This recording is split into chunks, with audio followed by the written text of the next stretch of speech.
کہ دیکھیے ہم نے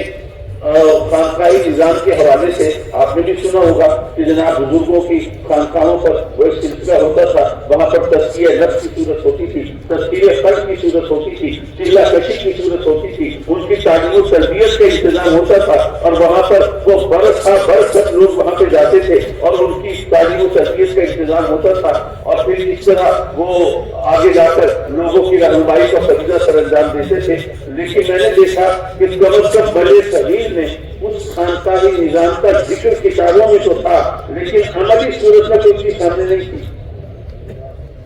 تو اللہ نے ہمیں اپنے مرشد کریم کی ڈیوٹیوں کے سلسلے میں یہ سعادت بخشی۔ اب دیکھیے تقریر تو ہزاروں اور لاکھوں کے مجموعوں میں کی جا سکتی ہے، لیکن تربیت ہزاروں لاکھوں کی نہیں کی جا سکتی، اس کے لیے آپ کو محدود نمبر چاہیے ہوتا ہے۔ تو ہم نے کہا کہ جی ہم ہر مہینے سے 3 دن، اب وہ جو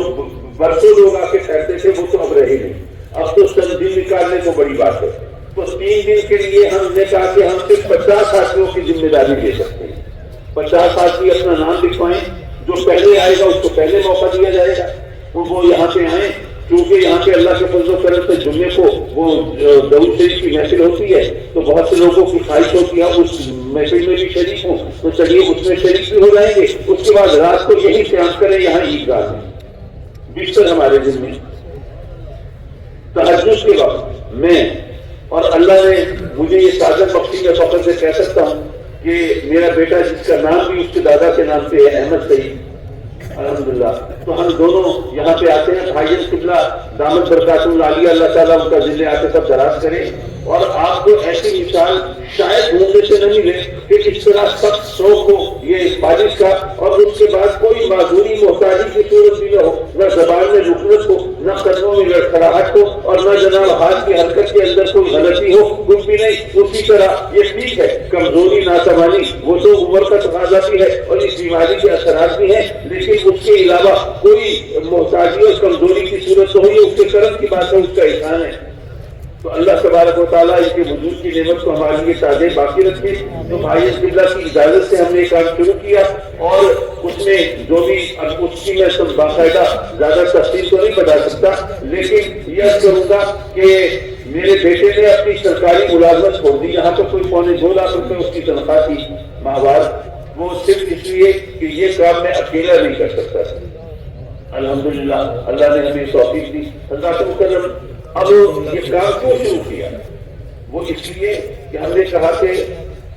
ہم اپنے بزرگوں کے بتائے اور سکھائے ہوئے طریقے پر چلیں، اور دیکھیے اس کا مقصد عالم دین بنانا نہیں ہے، بلکہ بزرگوں کے طریقے کے مطابق ایک اچھا انسان بنانا مقصد ہے۔ یہ بات ذرا ذہن میں رکھیے۔ آپ مکان بنانا چاہیں، آج کل اب کچے مکان بنانے کا تو رواج رہا نہیں، اب پختہ مکان بنانے کے لیے اینٹوں کا ریٹ مجھ سے زیادہ آپ جانتے ہوں گے، اب ریٹ جتنا بھی ہو، لیکن اگر آپ کو پکا مکان بنانا ہے تو پکی اینٹ تو چاہیے، کچی اینٹوں سے آپ پکا مکان تو نہیں بنا سکتے۔ اگر آپ کچی اینٹوں سے پکا مکان نہیں بنا سکتے تو پھر برے لوگوں سے اچھا معاشرہ کیسے بنا سکتے ہیں؟ جو معاشرہ ہے یہ افراد سے بنتا ہے، جیسے مکان اینٹوں سے بنتا ہے، تو معاشرے کی اکائی فرد ہے۔ تو اگر کچی اینٹوں سے پکا مکان نہیں بن سکتا تو برے لوگوں سے اچھا معاشرہ بھی نہیں بن سکتا۔ تو اگر معاشرے کو اچھا چاہتے ہیں، ماحول کو اچھا چاہتے ہیں، تو پہلے آپ کو فرد کی، شخص کی اصلاح کرنی پڑے گی، اور وہ اصلاح کا کام آپ کہاں سے شروع کریں؟ ڈنڈا لے کے جوتوں کے پیچھے پڑ جائیں، بندے کا پتر بن جائے؟ نہیں، یہ اصلاح کا کام آپ اپنے گھر سے شروع کریں، بلکہ اپنی ذات سے شروع کریں۔ آپ خود اچھائی کے راستے سے چلیں گے۔ ویسے تو یہ واقعہ مختلف بزرگوں سے منسوخ کر کے سنایا جاتا ہے، اور پتہ نہیں اس کی کتنی حقیقت ہے کتنی نہیں ہے، لیکن نصیحت کو کرنے کے لیے بہرحال اچھا ہے کہ کسی بزرگ کی خدمت میں کوئی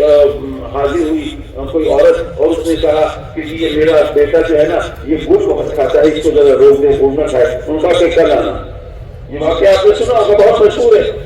اور اس کی کوئی اتھینٹسٹی، اس کی صحت کے بارے میں بات نہیں کر رہا، لیکن نصیحت کے لیے کر رہا ہوں کہ دوسرے دن جب وہ ماں بچے کو لے کے آئی تو اس کو کہا کہ بھائی بیٹے گڑ نہیں کھایا کرو، یہ کوئی اچھی چیز نہیں ہے، اس کا فائدہ نہیں ہوتا۔ ماں نے کہا کہ اگر یہ 2 جملے بولنے سے تو مجھے چکر لگوانا ضروری ہے. میں بس کل آئی ہوئی تھی بچے کو اسی لوگ کہہ دیتے ان کا کہ کل میں خود کھا کے آیا تھا تو بچے کو کیسے منع کرتا.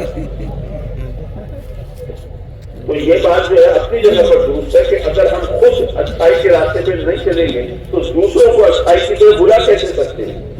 اس لیے اگر ہم چاہتے ہیں کہ دوسروں کی اصلاح کی جائے تو اس کے لیے ہمیں پہلے اپنی اصلاح کرنی پڑے گی. اور دیکھیے بزرگان دین کا یہ طریقہ تھا